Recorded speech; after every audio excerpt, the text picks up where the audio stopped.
দেখেন, ডক্টর ইউনূসের হাজারটা সমালোচনা আমি করে অনেকগুলো ভিডিও করছি, তবে মাঝে মাঝে ওনার কিছু সিদ্ধান্ত আমি এগুলাকে মন থেকে সাপোর্ট করি। আমি চাই এই সিদ্ধান্তটা বাস্তবায়িত হোক, যদিও তার সরকারের আর খুব বেশি সময় নাই। ঠিক শেষ মুহূর্তে এসে একদম 18 মাসের মধ্যে এই একটা কাজ, এর আগে আর দুই একটা করছেন, এই কাজটা করে গেছেন।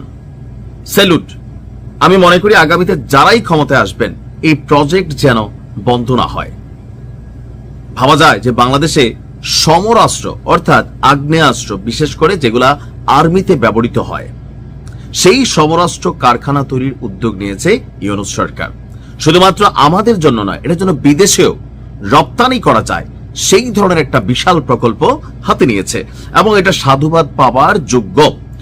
সশস্ত্র বাহিনীর চাহিদা পূরণ এবং সক্ষমতা বাড়াতে এই সমরাস্ত্র তৈরির কারখানার স্থাপনের সিদ্ধান্ত নিয়েছে অন্তর্বর্তী সরকার। গতকালকে বিকালে ঢাকার ফরেন সার্ভিস একাডেমিতে সংবাদ সম্মেলনে এই সুখবরের কথা তুলে ধরেছেন বাংলাদেশ বিনিয়োগ উন্নয়ন কর্তৃপক্ষের নির্বাহী চেয়ারম্যান চৌধুরী আশিক মাহমুদ বিন হারুন। গত 18 মাসে বাংলাদেশে বিনিয়োগের পুরাটাই 12টা বাজা দিছে আশিক ভাই। তারা কোনো কিছুই পারে নাই, একদম জিরোতে ফালাই দিছে বাংলাদেশে বিনিয়োগ। এটা তো দেখছেনই। কিন্তু বিপরীতে এই সিদ্ধান্তটা ভালো, যেটা সমালোচনার এটা আমরা করবই, বা যেটা প্রশংসার এটাও করব। এখন কোথায় হবে? চট্টগ্রামে। আচ্ছা, কার কার বাড়ি চট্টগ্রামের মিরসরাইয়ে আছে বলেন তো?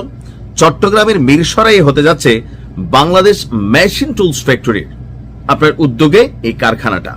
ওই এলাকার মানুষের জন্য সুসংবাদ।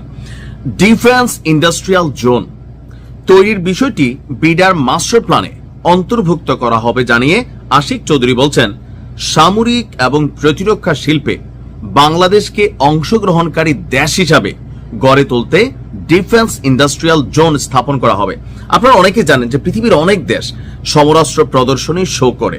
সারা পৃথিবী থেকে বিভিন্ন রাষ্ট্র সামরিক ডিপার্টমেন্টের লোকেরা যায়, তারপর সেখান থেকে যে মেশিনারিজটার দামে কম মানে ভালো এরকম টাইপের যা আছে এগুলা কিন্তু কিনে, কারণ আমরা তো বাহির থেকে আপনার আমদানি করতেছি কন্টিনিউ। সো যদি আমাদের দেশের চাহিদা, বুলেট, 12 ছোটখাটো অনেক জিনিস, গাড়ির বিভিন্ন অ্যাক্টিভিটিস, আমি জানি না মানে কি কি লাগে, একটা পিস্তল বা সামরিক যে ইকুইপমেন্ট গুলো আছে এগুলো যদি আমরা তৈরি করতে পারি তাহলে আমাদের খরচটাও কমবে, আর নিজেদের টাকা নিজেদের কাছেই রইলো। এমনকি 2-4টা কিছু বিক্রি করে যদি 2টা পয়সা আসে তাহলে রইলো। এটা হচ্ছে প্রযুক্তির জন্য খুবই জরুরি।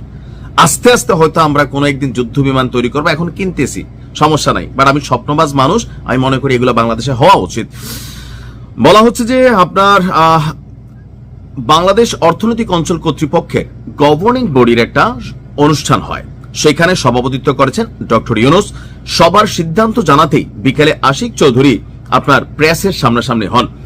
সমরাস্ত্র কারখানা স্থাপনের যুক্তি হিসাবে, বা যুক্তি লাগতো না, বানান। তারপরে তিনি বলছেন, বৈশ্বিক নিরাপত্তা ব্যবস্থা প্রতিরক্ষা শিল্পে নিজস্ব উৎপাদন সক্ষমতা অত্যন্ত গুরুত্বপূর্ণ।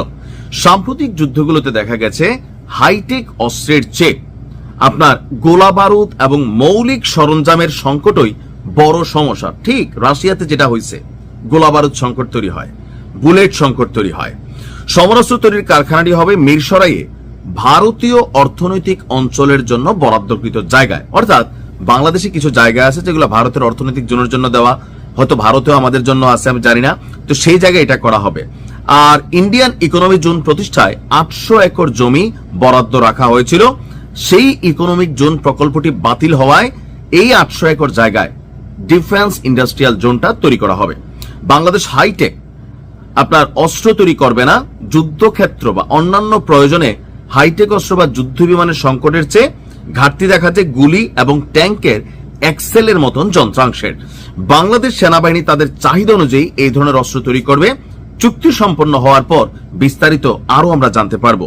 এটা শুধু রপ্তানিগত বিষয় না, তিনি অনেক কথা বলছেন, আমি এটাকে মন থেকে সাপোর্ট করলাম। আমি চাই বাংলাদেশ প্রতিরক্ষা খাতে যথেষ্ট শক্তিশালী হোক, কারণ আগামী বিশ্বে আপনাকে ঘাড় উঁচু করে, মাথাটা উঁচু করে দাঁড়াইতে এর কোনো বিকল্প নেই।